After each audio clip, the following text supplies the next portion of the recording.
Good evening and welcome to the John F. Kennedy Jr. Forum. I'm Maggie Williams, Director of the Institute of Politics here at Harvard, and it is my pleasure to introduce tonight's guest, Jorge Ramos. Mr. Ramos is a gifted journalist, author, and television anchor whose work, passion, and thought leadership influences not only America and its politics, but countries and politics well beyond our borders. As co-host of Univision's evening news broadcast, Jorge Ramos reaches 2 million viewers every night and another million viewers with El Punta, his Sunday political show. His television program broadcast in the U.S. It's broadcast in the U.S. and in 13 Latin American countries. He also writes a weekly column for more than 40 newspapers in the United States and Latin America, which is distributed by the New York Times Syndicate. He has interviewed a host of world leaders and influential people, including President Obama, John McCain, George Bush, Bill Clinton, Hillary Clinton, Romney, Gingrich, Fidel Castro, Calderon, and the list goes on. He has been recognized for excellence in journalism, receiving many awards, including the Cabot Award from Columbia University, as well as 8 Emmy Awards. He was honored with the Ruben Salazar Award by the National Council of La Raza. This award is presented to an individual who has dedicated his life to promoting the accurate and positive portrayal of Latino historical, political, economic, and cultural contributions to American society. A Pew Foundation survey found that Mr. Ramos is the second most recognized Latino leader after Supreme Court Justice Sotomayor. Himself an immigrant and naturalized U.S. citizen, Mr. Ramos is a passionate and knowing voice for immigration reform. Newsweek, in its review of his book, A Country for All, an Immigrant Manifesto, said, "It's not called a manifesto for nothing." In 6 chapters, Mr. Ramos humanizes undocumented immigrants, argues why you should care, and explains why reform is needed now. Above all, it is an inspiring book that is passionate to a fault and is soundly reasoned, a lot like our guest tonight. At long last, we welcome Jorge Ramos to the forum. Thank you so much. Thanks. So it's true, it's been years, yeah? Well, thanks so much for coming. It's really my honor to be here. As I was talking to a group just a few minutes ago, you think that Harvard is normal, but this is not normal. You are among the most, not only intelligent, hopefully, but some of the most influential and powerful people on earth. And whatever you say will have an impact in the future. And that's why we come here to talk to you, just to see if we can sort of give you glimpses of what we think. This I can't change. I'm an immigrant, I'm a Latino, and I'm a journalist. That's what I know for sure. That's the only thing I know for sure. And that's what I'm going to be talking for a few more minutes. And then I remember that I chose to talk about the future tonight, and I think I made a mistake, because every time, first, 2050 is way too far. It is unrealistic to try to predict the future. And this is what I've known for a long, long time, that as a journalist, if you try to predict the future, you'll fail, you'll make a mistake. So having said that, let's predict the future. Let me just start with a question, and let me put myself right over here. And look at me. Am I a dinosaur? I know that you don't know me well, and you don't want to hurt my feelings, but the answer is yes. I worked as an anchorman for 28 years. I started being an anchorman when I was 28 years old. I worked for the same company for 3 decades, and millions of people have to make an appointment with me every night at 6:30 until 7 o'clock to watch what I have to say about the world. But if you turn in at 6:25 or 7:05, you won't be able to see what I have to say. In other words, that's the definition of a dinosaur. And that's precisely what I've been doing for the last 28 years. And what I want to tell you is that the world and the news business is changing so fast that we have to do something about it as a journalist. And I have to morph into something different, into a different news animal other than the dinosaur. So my role as the anchorman and my role in the newscast that I've been doing for so many years is changing so fast that if we don't change, again, we'll disappear. In other words, I'm in the process of extinction. And I really don't know what's going to happen in 2050 with the news business. But there are a few changes that I want to point out. And the first one is this one. The first problem is that for us in the news business is that people right now are not watching television. There's a huge migration of eyes from the television sets to your cell phones, to iPads, to computers, to laptops. And do you remember when the newspaper people used to say that they didn't know if the internet was going to change their business? That sounds so naive right now. But that's precisely where we are in the television business. There is a lot of denial among some of my colleagues. But let me tell you something. Every single night I do a newscast in Spanish. But also at the same time, I'm doing a weekly show in English in a new network called Fusion, which is a partnership between ABC News and Univision. And every week I have to assume that some people watching me do not even own a television. And I'm sure many of you do not even own a television. So in other words, I'm producing a show, I'm producing a new segment that will be watched not on television, but on cell phones, iPads, laptops, and computers. It is like taking a flight to Paris and landing in Hong Kong. That's precisely what we're doing. So this means that there is a lot of confusion in my business, because every time I'm producing a package, or every time I'm doing a story or doing an interview, I have to think that increasingly, instead of people watching me on television, they're going to be watching me on social media or on cell phones, on computers. And that changes completely the approach that I have. That's one problem. The other problem is that it's money. We know how to make money on television through advertising. However, we don't know yet exactly how to make money selling news on iPhones, iPads, and laptops. And as a journalist, you have to survive. So that's the first problem, the migration, the huge migration of eyes from television to cell phones. The second big problem is that as a journalist, I cannot compete with Twitter, with Facebook, and with Instagram. I just can't. I give up. If there's an earthquake right now in China, or a shooting in California, or an accident in France, I cannot compete with one person who didn't study journalism, who has a cell phone, and who's closer to the place where the news happened. I can't compete. And when Eric Garner was killed by the New York police last July, actually after being choked by the police, there was one 22-year-old called Ramsey Orta. And thanks to Ramsey Orta, we know exactly what happened. We know that Eric Garner was killed. We know that thanks to him.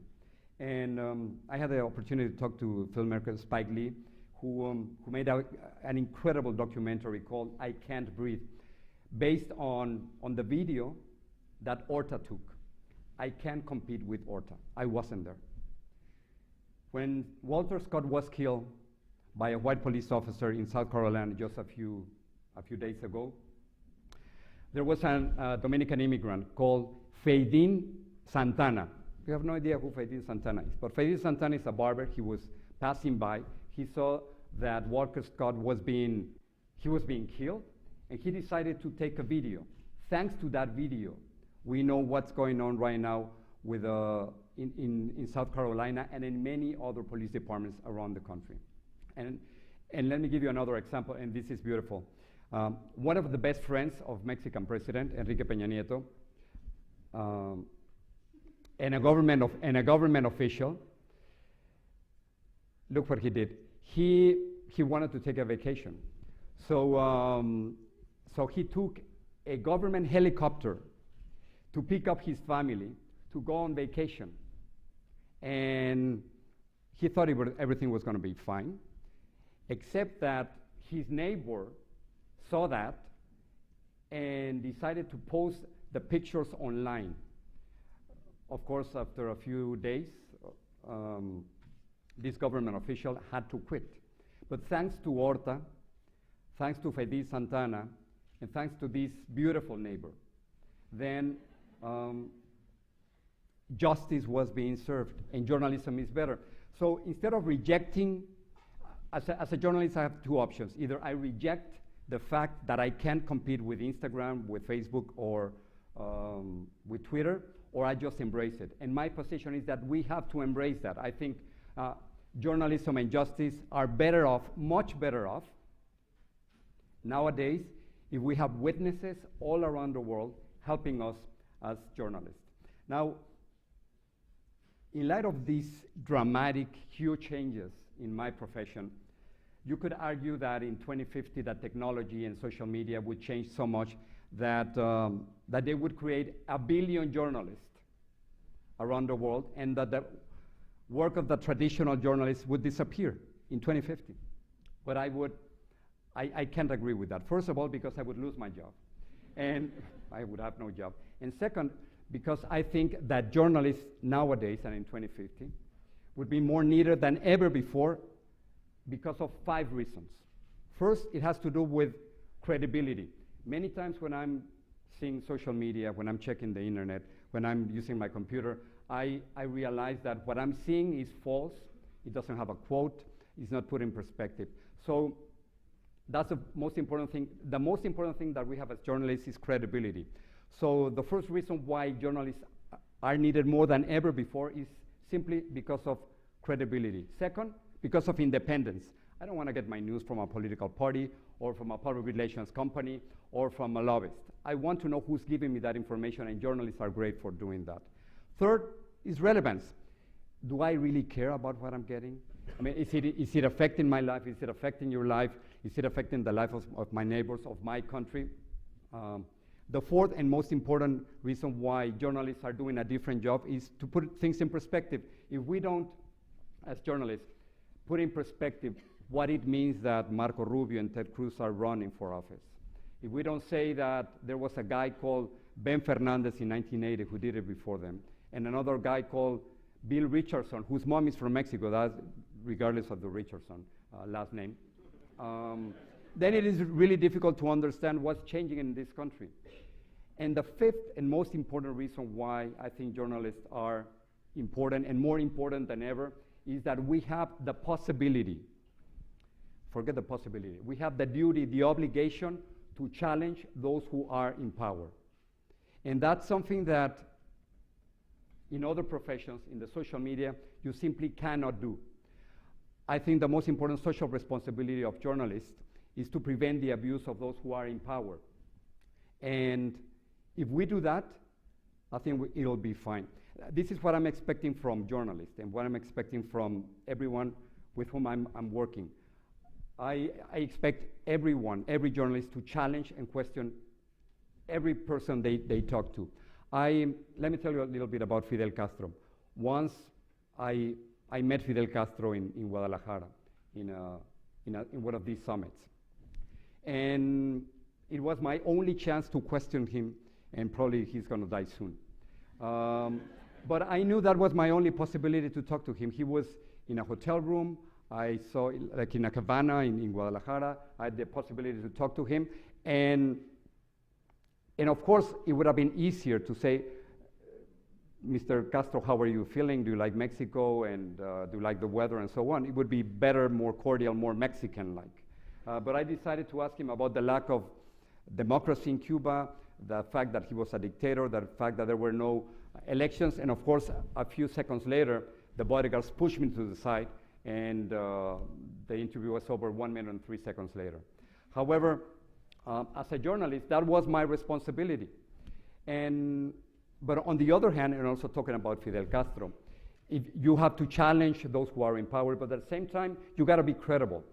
As you know, I live in Miami, and every year we kill Fidel Castro 3 or 4 times. It happens. It's cyclical. You know, oh, he's dead, and then you go back to the newsroom and then start checking your sources and call people in Cuba, and he's alive. No? It happens every year. So in one of those occasions, I was a little tired of waiting, and Fidel Castro was alive and alive. So I went to the supermarket, and I was behind a Cuban-American couple.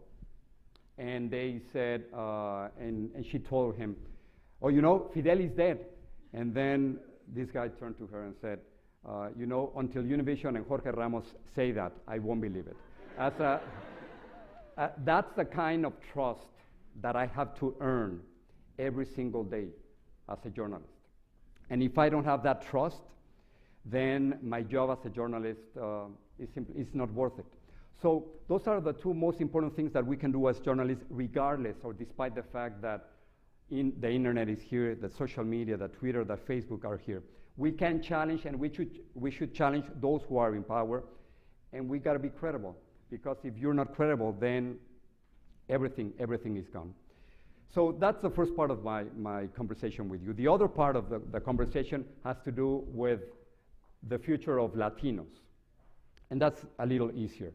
31 years ago, Cesar Chavez, the iconic leader of the Hispanic community, said, I've seen the future, and the future is ours. Well, that future is precisely right now. And for the first time in history, we're seeing the Latino community going from big numbers to power. And it's beautiful to have that little power for the first time. It feels great.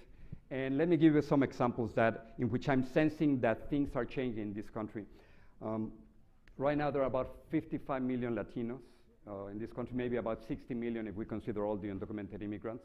And many of them are obviously here. And in the year 2050, there's going to be about 100 million Latinos in this country. 1 in every 3 Americans will be Hispanic. So we're a lot of people here, and that has a huge impact. So we are in the middle of a huge, incredible demographic revolution that is changing everything. The music that we hear, the rhythms that we hear, the baseball players that we watch on TV or on your cell phones, the music, I said it, the food that we eat. I've said this many, many times in the past, but it's very symbolic. More tortillas are being sold than hamburger buns in this country, and more salsa than ketchup. And that says a lot. And also politics is being affected. For the first time, no one, absolutely no one, can make it to the White House without the Hispanic vote. George W. Bush spoke a few words in Spanish, and he got 44% of the Hispanic vote in the year 2004, and of course he got reelected. Barack Obama got 67% in 2008, 71% almost 2012, and he won. So obviously all the political candidates, I'm sure they would love to come here and try to get your vote, but if they're Republicans, they got to think about a number, 33%. If Republicans can get 33% of the Hispanic vote, they won't win. That's the threshold for them, 33%. John McCain got very upset because he got 31% of the Hispanic vote. He was for immigration reform, and he lost because he didn't get 33%. Mitt Romney, 27% of the Hispanic vote. And just a word of advice, if you want the Hispanic vote, don't propose self-deportation because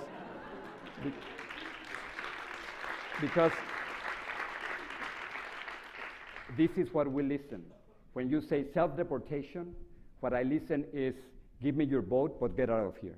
And if the Republicans candidate continue saying that, they're going to lose the next election. So remember, Republicans need 33% of the Hispanic vote, and that's why it's so important for them to talk to you and to talk to us. And that's completely new. In other words, they have to talk to me and to Univision and to Fusion and to you in order to get to the White House. And that's new. That's a newfound power that we didn't have before. To be Latino nowadays is cool, I guess. If you have it is. It wasn't, but it is now. It wasn't in the past. A few decades ago, in some parks and stores, you would see signs, no dogs and Mexicans allowed. It's true. It's a true story in California, in Arizona. No dogs and Mexican allowed. And now, the New York Times reported last week that Jeff Bush, in a 2009 voter registration application, he labeled himself as Hispanic. So if Jeff Bush wants to become Latino, I think, and this is a funny story, how do you translate George Bush into Spanish? It's Jorge Ramos. It is. So, and it is true. So if Bush wants to run as a Latino, they can borrow my last name, and that will be fine. It's true. The translation is Jorge Ramos. So I certainly hope that the first Hispanic president has been born already. For the first time in history, 2 Hispanic candidates are running for the White House. We have Senator Ted Cruz from Florida. He just announced yesterday. And as a matter of fact, they just called me now. I'm going to be talking to him tomorrow. So you have questions for him, let me know because I'm going to need them. The other one is Ted Cruz. What's ironic about Ted Cruz and Marco Rubio is that they are Republicans. The majority of Latinos historically, they tend to vote 2-1 for Democrats. So it is interesting that regardless of the criticism of the Republican Party, the Republicans have been doing something right. The fact is that they have 2 candidates, and Democrats, they don't have a single Hispanic candidate for this election.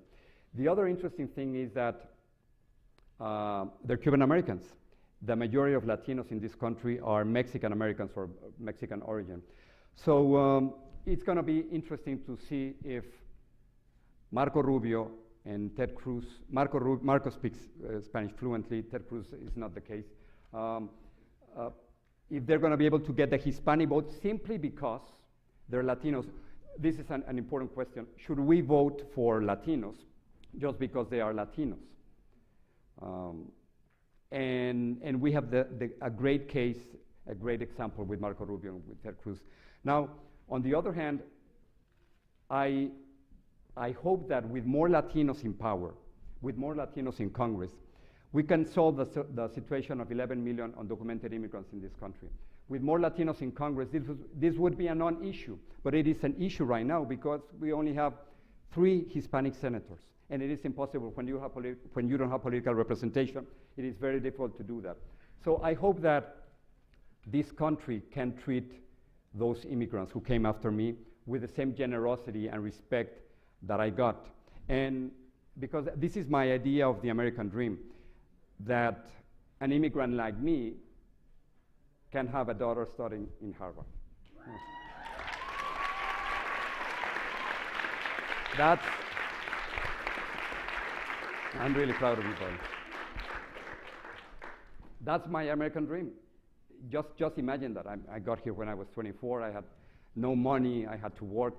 Just like many of you, I had the opportunity to talk to you just a few minutes ago, and that's precisely the dream. Just imagine your parents, how proud they are that you are here.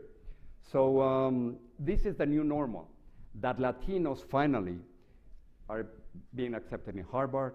They have the possibility to be president of the United States or presidenta, and who knows, maybe the next or the first Hispanic president will come from this group. So just to conclude, I think 2050 will be a great year for a Hispanic journalist like me, because in 2050, I'll be 92, and if I make it, it'll be simply great. Thank you so much. Thank you, Maggie. Okay. have questions start in just a moment. I think most of you know the drill, but let me repeat it for you.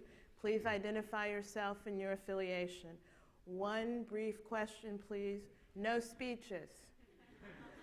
End your question with a question mark. And I say, we have you.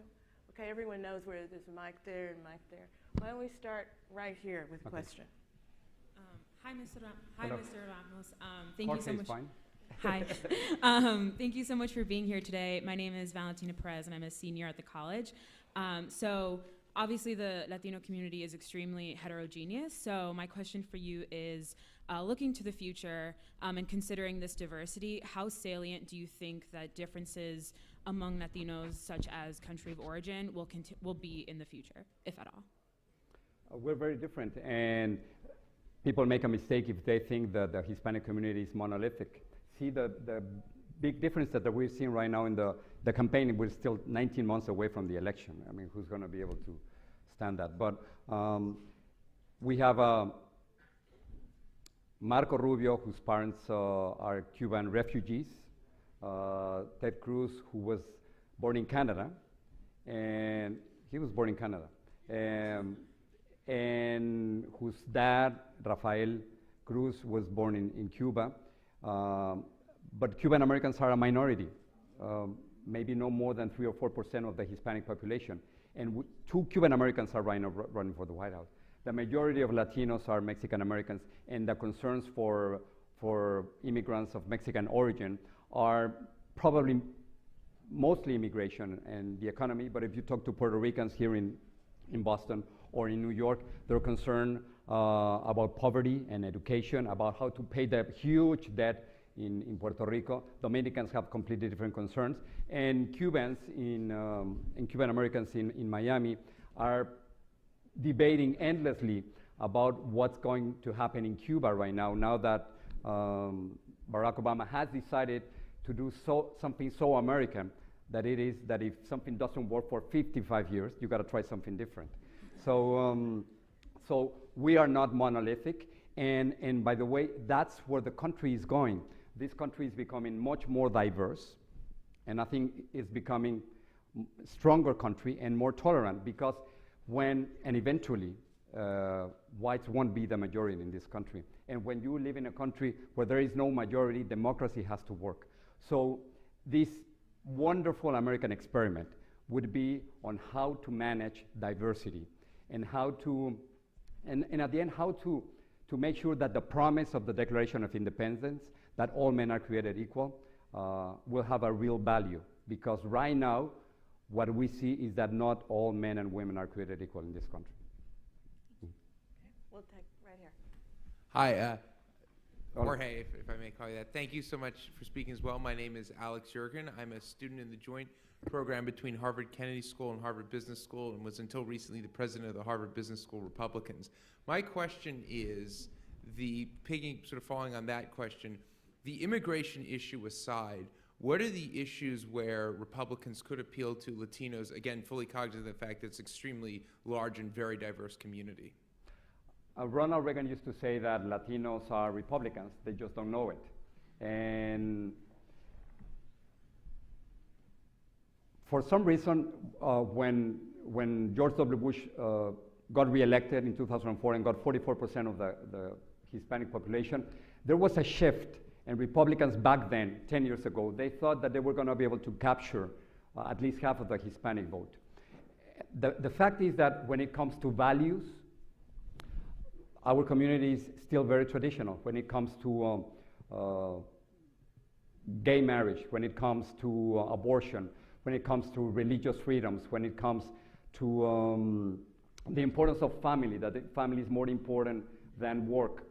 Those values are something that Republicans could have used in order to get the Hispanic vote. But then you can do whatever you want. You can propose the best economic plan. You can do the best education plan. But if at the same time you are saying, get out of this country, we're not going to listen. So I know that the premise of your question was putting immigration aside. We can't put immigration aside. You see poll after poll.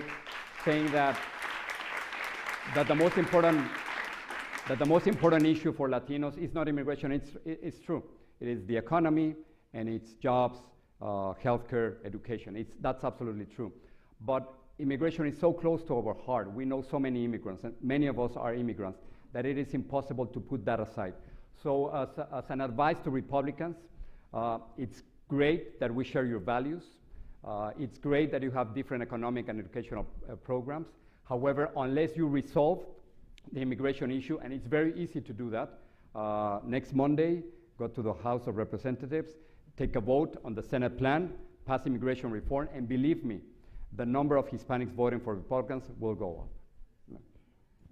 Thank you. Yes, right here. Hi, Juana Hernandez. I'm an MPP student. I'm also the editor-in-chief of the Harvard Journal of Hispanic Policy. My question is to your point about big numbers translating to big power. And I don't think we've seen that yet nationally. Certainly in certain states and urban geographies like my home state of California. But how can we translate our big numbers to big national power when we are still concentrated in certain strongholds like the Southwest? We're emerging in other states like Alabama, but we've been seeing really restrictive policies passed in those areas. I think I said from big numbers to power, not big power, not yet. It's little power. And it feels good to have power, but the power that we have is still very limited. Remember, we only have 3 senators. With 17% of the population, I really think that we're about 20% of the population. In other words, we should have 20 senators, but we only have 3 senators. We should have about 66, 67 members of Congress. We only have about 22, 2 governors. So that's incremental. And remember, we were talking just a few minutes ago. I think that power comes from events like this. Comes from Shakira, comes from, comes from Ricky Martin, comes from Bruno Mars, who has a strange relationship with a Hispanic family at some point. So So that's where we get our power. We get our power from, what's the percentage of Latinos in Harvard? Who knows? They told me 6%, 12%. Well, we still need more, at least 17, or it's not a matter of quotas, but it's a matter of being present. So that's where we get our power. We get our power from tomorrow when I talk to Marco Rubio, that I ask him a question that will make news nationwide. That's where I get my power. You get your power from publishing something, from saying something interesting right now, from publishing something online tonight. That's where we get our power. I think that writers and singers, they like to say that there's a moment in their lives when they finally recognize their own voice. And that's where we are right now, recognizing our own voice. And then we scream, we say power, we say we want the White House, and then we get surprised at the beginning. That's the stage where we are right now. But it is with little examples along the way that make the changes. It's impossible. African Americans already have their first African American president, but there are more Latinos than African Americans. Therefore, you can argue, it is our turn. Of course, it'll be a huge difference if we get a Hispanic president. I think we have to get power. First, you have to imagine that power. And I think Hollywood, and in this case Netflix, is a few steps ahead of Washington. So if in House of Cards, I'm sure you've watched it, Hector Mendoza was about to get to the presidency, although he couldn't deal with the terrible Francis Underwood. If Netflix can imagine the first Hispanic president, I'm sure we can. Yeah. Right here. Mm. Hi, my name is Nasser Mufti. I'm at Harvard Business School, second year. I'm actually from Miami as well. Okay. So you spoke, what you said earlier actually struck a chord with, I'm sure, many of us here, when you said that you want us to go out into the world, and because we have power, and eventually our generation, and specifically this group of Harvard students, can go out into their communities and eventually claim that power. How exactly are the concrete ways that we, in your opinion, can go out to our communities after we leave this place and claim that flower? It's completely up to you. I was, the other day I was talking with David Axelrod, who obviously was part of the Obama campaign, and he told me something really interesting. He said, whenever young people think that there's a problem, they think that if they create an app, it's gonna be solved. And then his conclusion was, and that is not true. So yes, you can create an app. You can start a new business. But there are many different ways in which you can empower yourself and have a voice. My only recommendation is the same recommendation that you hear everywhere else. In other words, do what you are passionate about, because otherwise you're going to be miserable. I'm agnostic, so after we die, I have no idea what's going to happen. But I'm sure hell would be to spend every day, every hour of my life doing things that I don't like. So you just gotta do in whatever you like the most. My dad was an architect, and he was not a very good architect. He wasn't. He didn't build a lot of things, but he was a great magician. But here's the problem: he didn't have the courage to confront his dad and say, you know, Dad, I don't want to be an architect. I'd rather be a magician. He would have been the best magician in the world. But he didn't have the courage to do that. I think I learned from that, because when I was growing up, he told me, you just got to be a doctor, an attorney, an architect, or an engineer. I said, oh, of course not.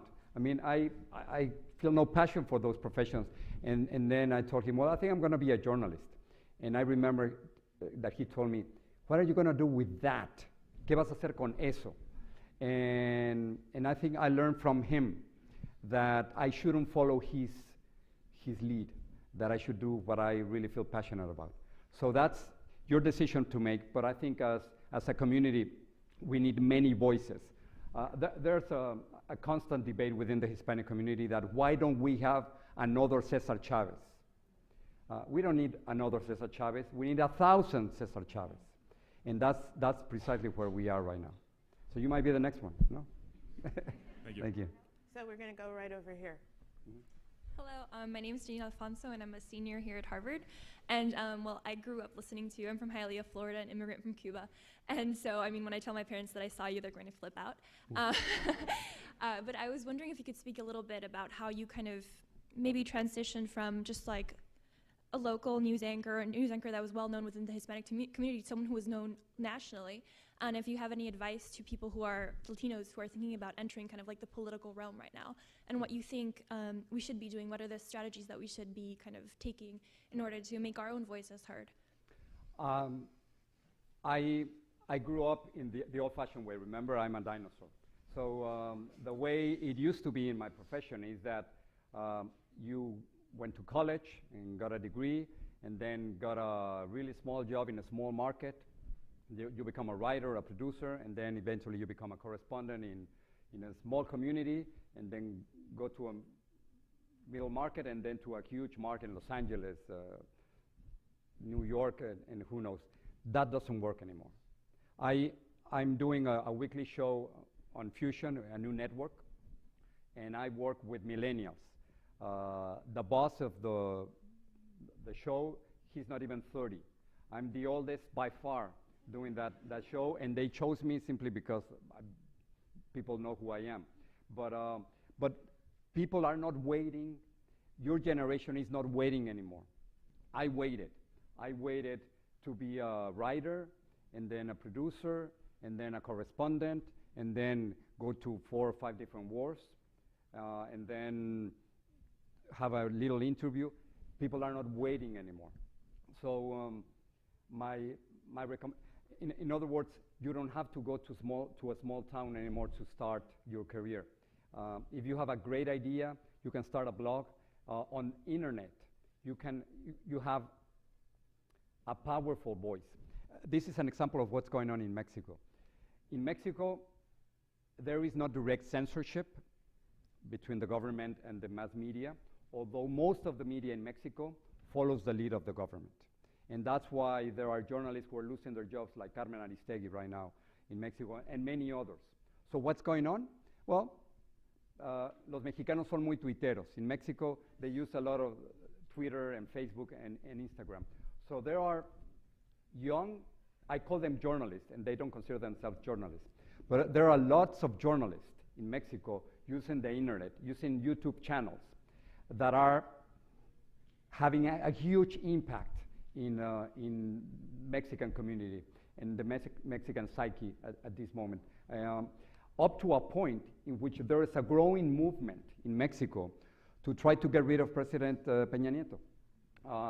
The Mexican law doesn't allow to have it's not a midterm election, but have a referendum right in the middle of his period to, so he could lose his power. However, there's the power of these people on the internet is so strong that Mexican society is changing. So that's what I would do. I mean, take advantage of the social media, take advantage of the internet, and that's where the new power is. If you concentrate on the old power, in 10, 15 years from now, we're going to be completely gone. Television as we know it is going to be gone in 20, 25 years. Right here. Thank you for being here. My name's Christian Martinez. I'm a Master in Public Policy candidate, and on behalf of my mom, I'm so excited to be here to see you today. She is Facebooking me like she's never Facebooked me before. My question, before coming to the Kennedy School, I was actually working at the Department of State. Most of my work is foreign policy, and I had the great opportunity to do a brief project with Secretary of State on engaging the diaspora globally, because the US has one of the largest set of diaspora from all over the world. Recently, they created a project specifically with Latin Americans, and the question remains, for so many diaspora communities, why are they so untapped? And what are your recommendations for tapping into diaspora communities for them to engage in development throughout Latin America? Because they're the ones who know the products that are selling in the US, that are hot within their countries of origin. So what are your recommendations for tapping into the diaspora community so they can be empowered, but also their countries of origin can also be economically more developed? Every single American president I've talked to, they say that their priority is going to be Latin America, and that the relationship with Mexico is going to be the most important one. And it never happens. It never happens. But I think that as a community right here, for instance, the Mexican-American community or the Colombians or the Venezuelans here in the United States, they have a great opportunity to get in touch with their people in their own countries. And the first thing that I found fascinating is that we have mass media and ways of communicating what's really going on in those countries, like in Venezuela or in Mexico or in Cuba, where they truly face censorship.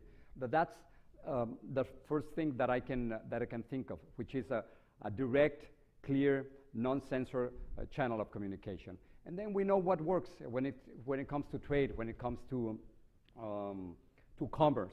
And finally, with politics, we have a stronger voice here. What happens is that many of us, when we come to this country, we try, obviously, first to survive. That's our story. We have to survive, and then we integrate so much to this country that we tend to forget where we come from.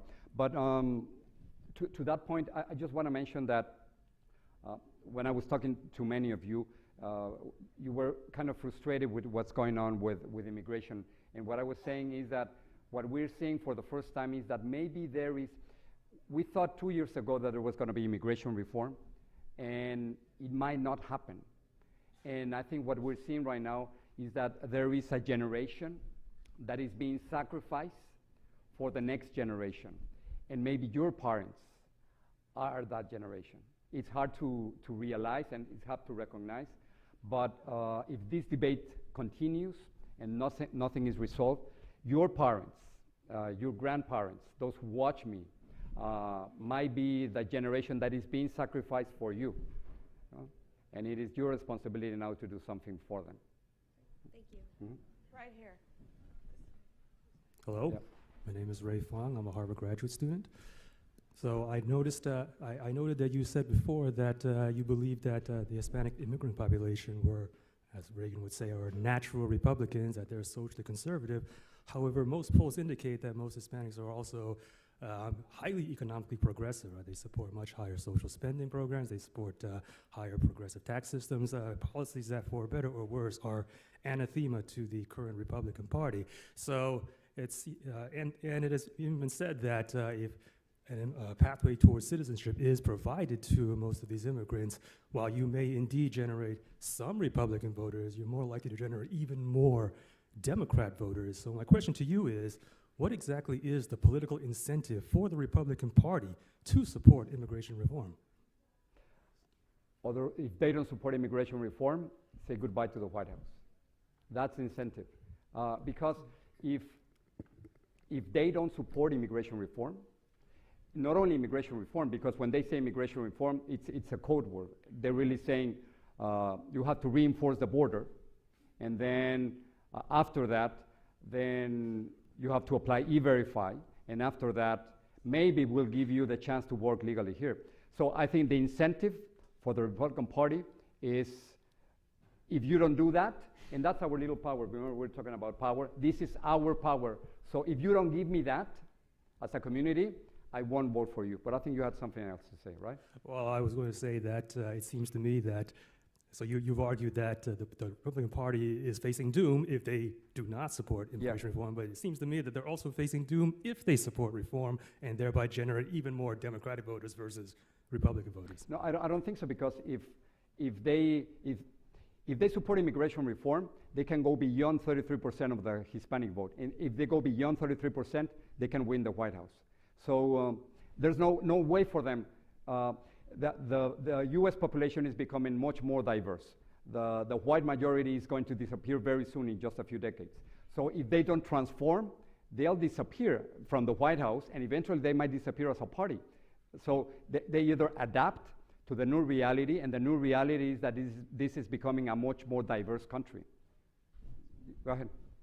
Wait, no, you, if you had something. Oh, I think that's a good answer. Thank you. We'll go right here. Yeah. Hi. I'll try to answer shortly. All right. Thank you for allowing me to speak. My name is Javier Juan Martinez, and I'm currently a freshman at Harvard. And my two-pronged question is, do you think that the DACA program is a step forward for immigration reform, or is it a guise in which to appease the Latin community? And do you think that it is a program that will last? I hope that it'll last. But if Hillary wins, or the Democratic candidate wins, it'll last. If the Republicans win, I don't know. And that's where we get, again, our power. As a community, we push for DACA. That's deferred action. We're talking about young students who came here when they were very young by their parents. They came here illegally. And President Barack Obama didn't want to do that. And I think we forced him to do that. Remember, he promised immigration reform the first year. He didn't deliver. And then we kept on pushing, and Dreamers kept on pushing until they convinced President Barack Obama that what he had said in the past, that he didn't have the authority, was wrong. So we got DACA, and I say we as a community, and we got the executive action that now is being fought in the courts. So that's our little power.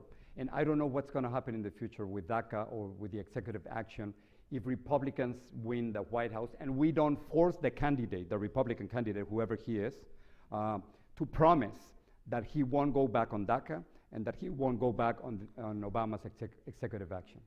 I mean, that's how important it is. Eventually, that's the generation that is being sacrificed right now. Because there has been, since the year 2000, there has been a shift within the Hispanic community. In other words, the majority of the growth is not coming from immigrants, but it's coming from Latinos being born here in the United States. We love each other so much that we tend to have a lot of kids here. And well, among many other things. The border is more secure. There's more incentive for Latin Americans to stay in their countries of origin, and so on. But I think it's at risk, yes. DACA is at risk, yeah, unfortunately. Thank you. Hi, Jorge. Thanks so much for coming. My name is Max. I'm a sophomore. I want to ask you a political question. So we pretty much know of at least three major candidates, Marco Rubio, Jeb Bush, who's presumably going to run, and Hillary Clinton. And even though it's generally assumed that the Democratic Party is probably the party more likely to pass immigration reform, it seems like maybe there's an argument that Jeb Bush is actually more likely to pass immigration reform than Hillary Clinton. I'm honestly not sure. And so I'm curious, of those three candidates and also any of the other ones, if you'd like, who do you think would be the most likely to get immigration reform, a real immigration reform, passed if they're elected to the White House? If it's immigration reform, it would have to be, at this point, whoever the Democratic candidate is going to be. Hillary Clinton, when she was running against Barack Obama, at some point, she had more Hispanic support than Barack Obama. And when she was ahead, she promised that she was going to pass immigration reform within the first 100 days of her presidency. That didn't happen, of course. But she was right.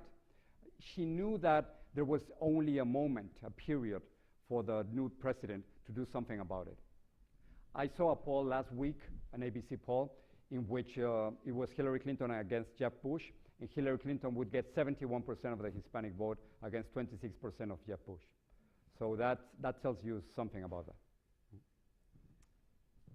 We can go right here. Yeah. I think they've waited. Hi, my name is Patrick. I'm an immigrant too. Actually, my visa says I can't say that because I don't have dual intent. Anyway, I really appreciate your remarks on those topics. But I think ultimately this is sort of a global problem because where you were born shouldn't determine where you can work. And even getting a temporary work visa in the US is very difficult. So I was wondering what millennials can do to change the perception of what it means to be an immigrant, because I see millions of people leaving their home country temporarily to immerse themselves in different countries, and countries make it really hard to do that. So I was just wondering what millennials can do sort of to change the perception. I mean, what you're doing is beautiful, because definitions are so difficult right now. And you live in a world and in a country so diverse that you are changing the way we perceive the world, and we're putting labels to the side. Paola, how do you define yourself? I mean, she's Cuban, Mexican, American with 3 passports, right? Yeah, from Spain, the US, and Mexico. How do you define yourself? I think that's a beautiful example of what you can do and what your generation can do to change the perceptions. You were talking about the difficulties of working in this country. It's something that nobody wants to discuss, and it is a taboo in this country. But if Europeans were able to work together in the European Union and have an immigration system in which you can be from Spain and work in England, and being born in France and work in Germany, why can't we do something similar here in between Canada, Mexico, and the United States? And no one wants to talk about that possibility. But those are some of the ideas that we can work with. And with this generation, your generation, that are so averse to labels, it would be just fantastic. We're right up here. Uh-huh. Hi, Jorge. Thank you so much for being here. My name's Julio. I'm a sophomore at the college. As an undocumented Latino growing up, I watched Univision all the time. And I've noticed that Republicans are very hesitant to go on air, unlike Democrats, which have seemed to embrace it very readily. Why do you think Republicans are so scared to go on air, despite it potentially being the best way to get in touch with not just undocumented immigrants, but the Latino community in general? Because I want to ask them, do you support immigration reform? Yeah, they don't want that. They know that there's nothing for them to gain. Although the savvy ones, and among them I would count Ted Cruz and Marco Rubio and Jeff Bush, they talk to us continuously, because despite the fact they don't have the same position, they know they have to confront those questions. But they have nothing to gain. Probably that's what they feel. Mm-hmm. Right here. Mr. Ramos, thank you for being here. My name is Roberto Rodriguez. I was born and raised in Cuba, and like you, came to this country as an immigrant. I'm an alum of the school. But I am a Democrat, and I served in the Clinton administration. Here's my question. You started your talk talking about the power in numbers and the excitement of potentially having the first Hispanic president. And I wonder if you could pause and talk a little bit about the lessons we could take away from the first black president and how it empowered the African American community. The lessons are wonderful and beautiful. Do you remember Barack Obama in 2008? He gave a marvelous speech in Chicago. And we all thought, and when I say we, not only the United States, the world thought that we were about to change. And then something else happened. It was very difficult. Remember, we were in the middle of economic crisis, and he had to concentrate on that, and then came Obamacare, and then nothing worked in Congress. But his lessons were fantastic. Before Obama, I used to go on book tours, and I would ask students and young people, Latinos mostly, if they wanted to be, who wanted to be president of the United States. And there were just a few hands being raised. After Barack Obama, I would go to the same places for book tours, and I would ask Hispanic kids, who wants to be president? And you see hands up all over the place. What Barack Obama did for us as a minority, and for other minorities in other parts of the world, it is incredible. It is maybe a story that it's only an American story, in which after decades of slavery, and then followed by decades of racism, followed by decades of discrimination, that we have an African American president. Once I had the opportunity to talk with President Obama on that, on the fact that many people thought that we were going to be living in a post-racial society. And he told me, you didn't believe that, right? And he was right. What he's telling us is that it's going to take many, many more decades for that to change. But I think the lesson that we're getting from Barack Obama is that this is an exceptional country. Did you have the chance to watch Marco Rubio yesterday?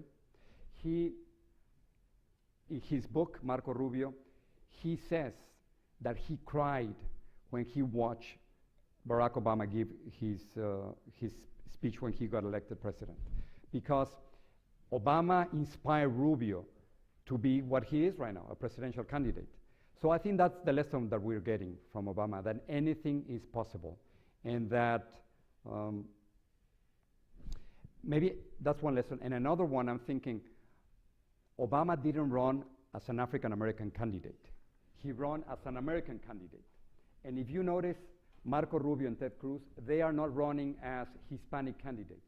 They're running as American candidates. And I think that's a beautiful lesson that, and they're right, because if they run as a Hispanic candidate, they would absolutely lose. And I'm sure there are many other lessons, but Cuban Americans, they learn the political system very well in this country, and they've done tremendously well. Jorge, right up here. Yes, hello. My name is Mabo Emoisle, and I'm a student at the business school. My question is about what, in your view, is the future of Spanish language media in the U.S. As you said, the Latino population is increasing, but is primarily due to people being born here. And according to the Pew Research Center, an increasing percentage of Latinos are consuming media primarily or increasingly in English. So circa 2050, what do you think is the future of Spanish language media in the U.S.? So in other words, if I'm going to have a job, I think the future for the Spanish language media is assured for decades, simply for a very simple reason. Despite of the fact that the majority of the growth within the Hispanic community is coming from people being born here, we still have 1 to 2 million immigrants legally and illegally coming in every single year. Most of them speak Spanish. So therefore, we have a market that is growing and growing. I'm sure you didn't watch it, but who do you think was the most watched television show last Sunday? We had the MTV Awards, right? Game of Thrones, Madame Secretary, And what? Okay, whatever. Yeah. Okay, so no, the most watched television show last Sunday for people 18 to 49 was a show called Nuestra Belleza Latina.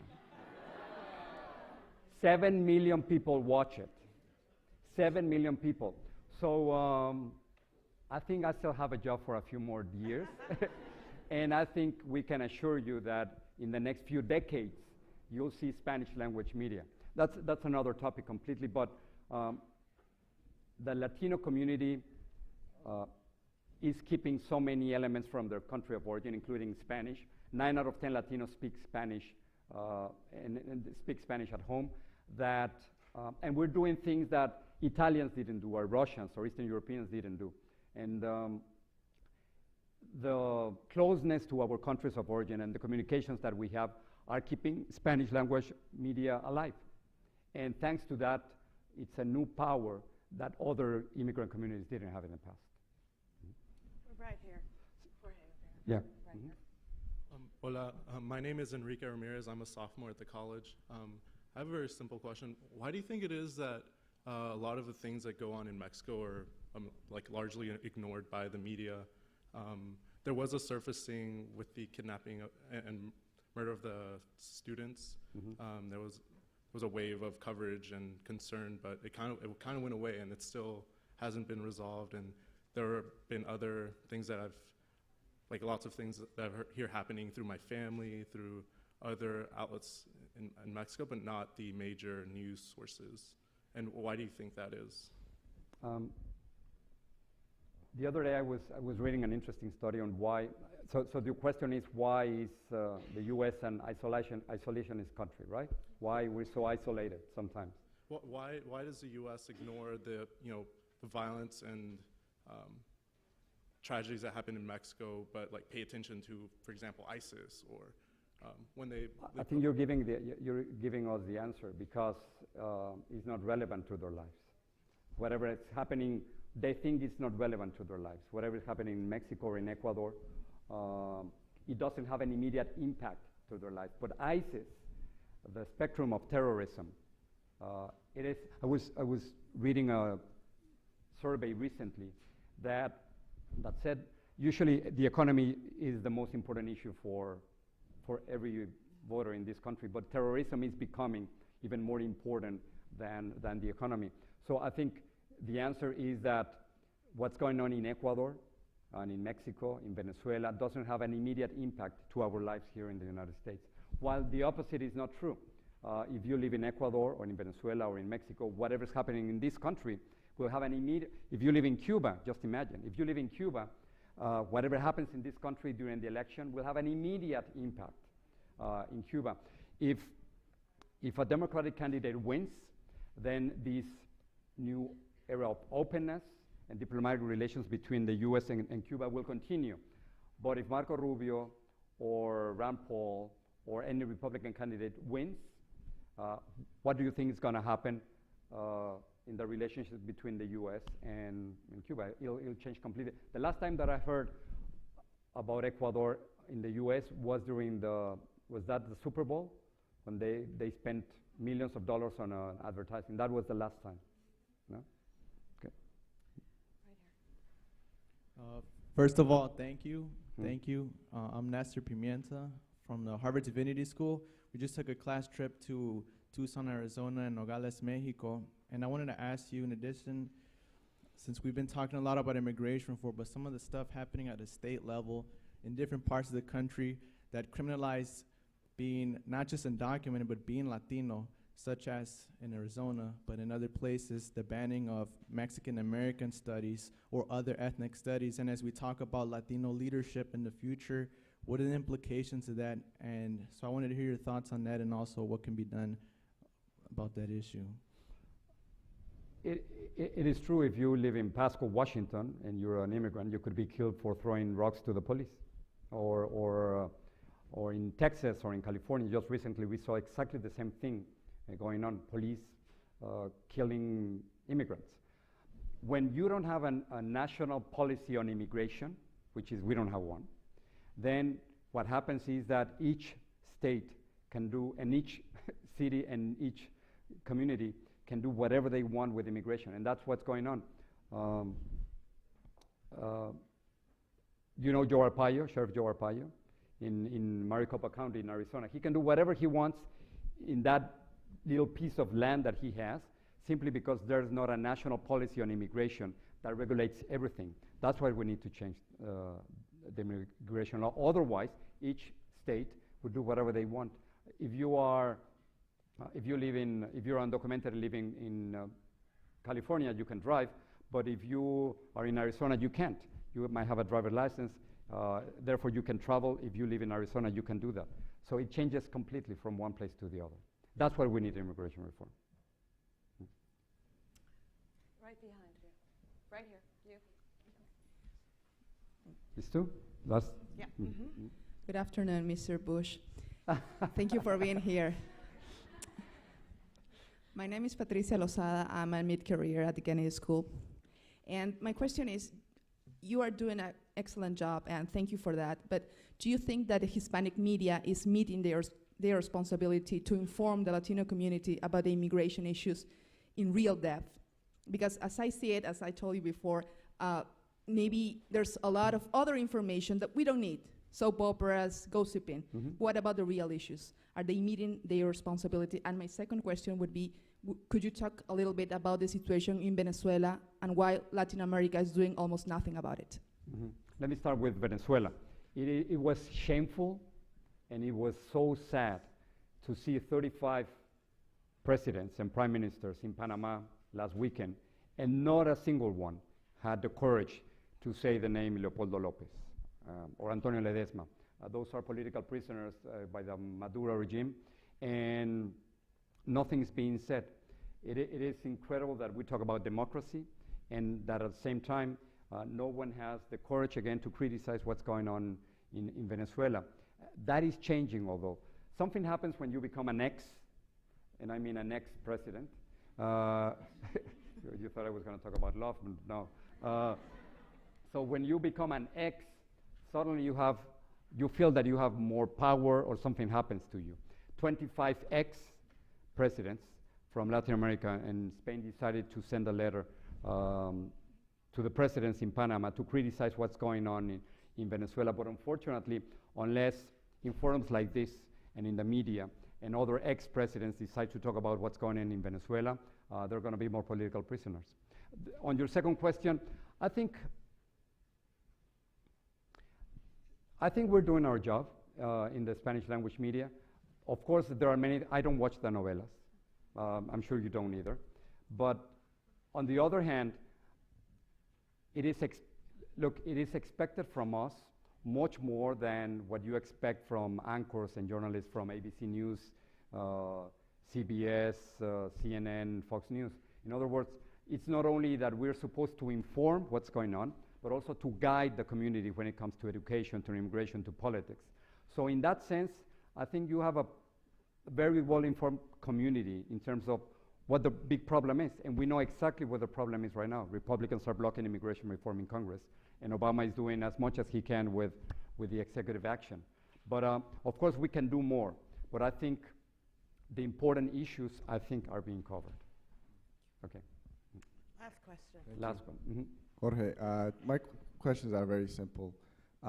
First, who do you think in the Democratic Party is a rising Latino political figure? Second, do you see Julian Castro running as vice president, hopefully with Hillary on Hillary's ticket?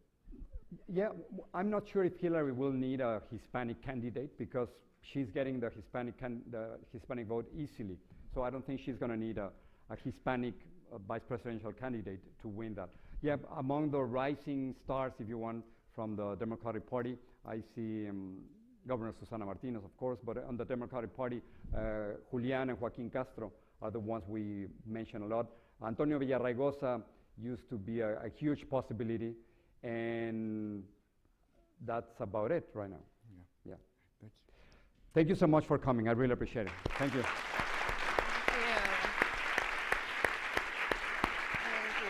Thank you.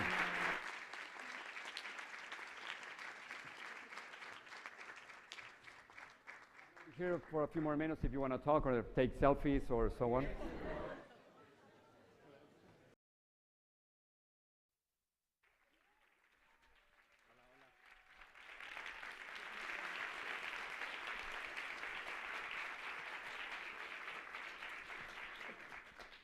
Good evening and welcome to the John F. Kennedy Jr. Forum. I'm Maggie Williams, Director of the Institute of Politics here at Harvard, and it is my pleasure to introduce tonight's guest, Jorge Ramos. Mr. Ramos is a gifted journalist, author, and television anchor whose work, passion, and thought leadership influences not only America and its politics, but countries and politics well beyond our borders. As co-host of Univision's evening news broadcast, Jorge Ramos reaches 2 million viewers every night, and another million viewers with El Punta, his Sunday political show. His television program broadcasts in the U.S. It's broadcast in the U.S. and in 13 Latin American countries. He also writes a weekly column for more than 40 newspapers in the United States and Latin America, which is distributed by the New York Times Syndicate. He has interviewed a host of world leaders and influential people, including President Obama, John McCain, George Bush, Bill Clinton, Hillary Clinton, Romney, Gingrich, Fidel Castro, Calderon, and the list goes on. He has been recognized for excellence in journalism, receiving many awards, including the Cabot Award from Columbia University, as well as 8 Emmy Awards. He was honored with the Ruben Salazar Award by the National Council of La Raza.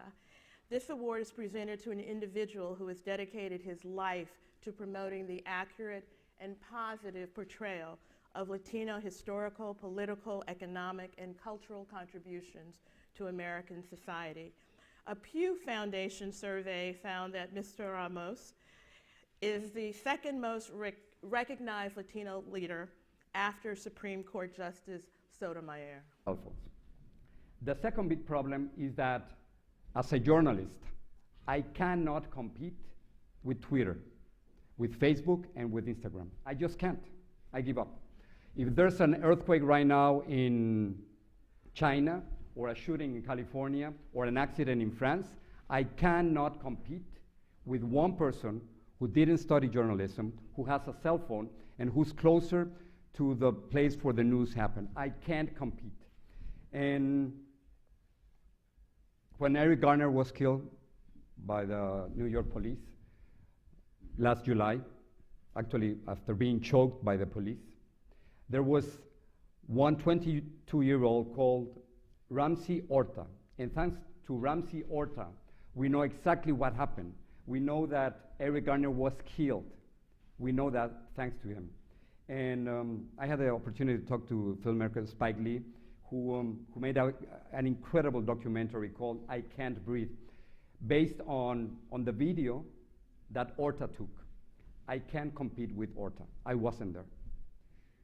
When Walter Scott was killed by a white police officer in South Carolina just a few days ago, there was a Dominican immigrant called Faidin Santana. You have no idea who Faidin Santana is, but Faidin Santana is a barber. He was passing by. He saw that Walter Scott was being killed, and he decided to take a video. Thanks to that video, we know what's going on right now with in South Carolina and in many other police departments around the country. And let me give you another example, and this is beautiful. One of the best friends of Mexican President Enrique Peña Nieto, and a government official, look what he did. He wanted to take a vacation, so he took a. Himself an immigrant and naturalized U.S. citizen, Mr. Ramos is a passionate and knowing voice for immigration reform. Newsweek, in its review of his book, A Country for All, an immigrant manifesto, said, "It's not called a manifesto for nothing." In 6 chapters, Mr. Ramos humanizes undocumented immigrants, argues why you should care, and explains why reform is needed now. Above all, It is an inspiring book that is passionate to a fault and is soundly reasoned, a lot like our guest tonight. At long last, we welcome Jorge Ramos to the forum. Thank you so much. Thanks.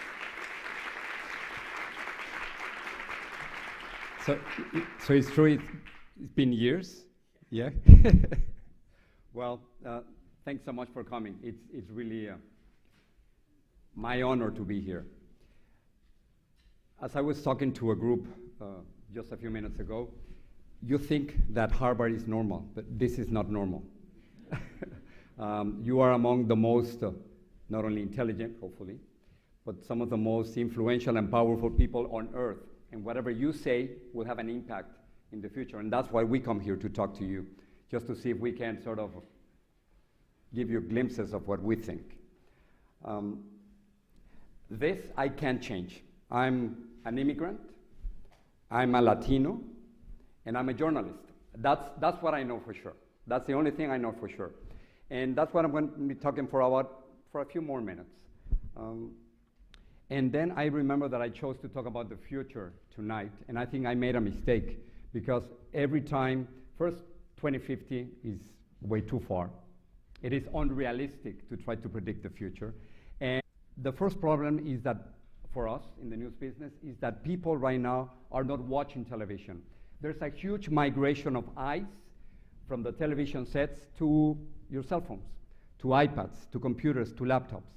And do you remember when the newspaper people used to say that they didn't know if the internet was going to change their business? That sounds so naive right now, but that's precisely where we are in the television business. There is a lot of denial among some of my colleagues. But let me tell you something. Every single night I do a newscast in Spanish, but also at the same time I'm doing a weekly show in English in a new network called Fusion, which is a partnership between ABC News and Univision. And every week I have to assume that some people watching me do not even own a television. And I'm sure many of you do not even own a television.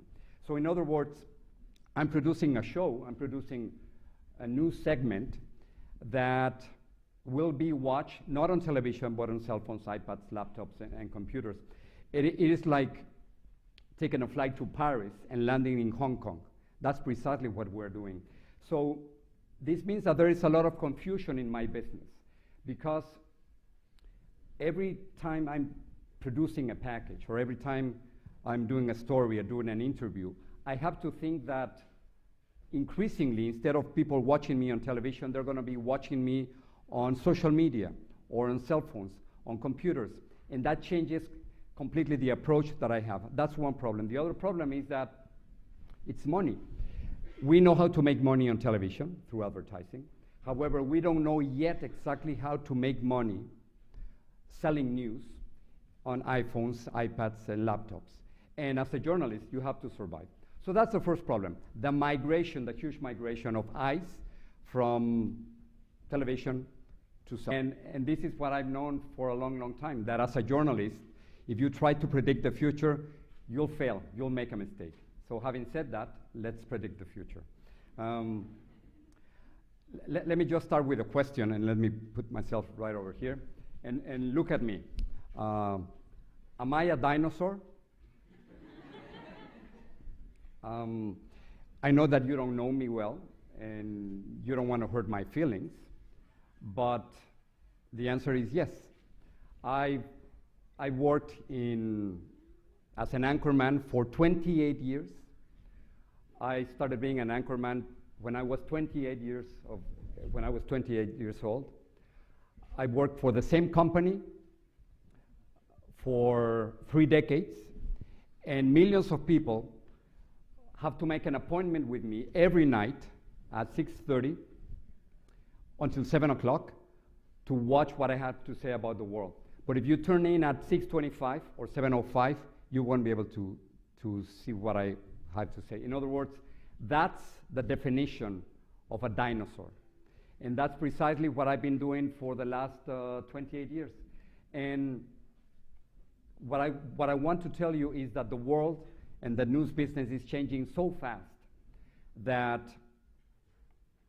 we have to do something about it as a journalist, and I have to morph into something different, into a different news animal other than the dinosaur. So my role as the anchorman and my role in the newscast that I've been doing for so many years is changing so fast that if we don't change, again, we'll disappear. In other words, I'm in the process of extinction. And I really don't know what's going to happen in 2050 with the news business. But there are a few changes that I want to point out. And the first one is this one.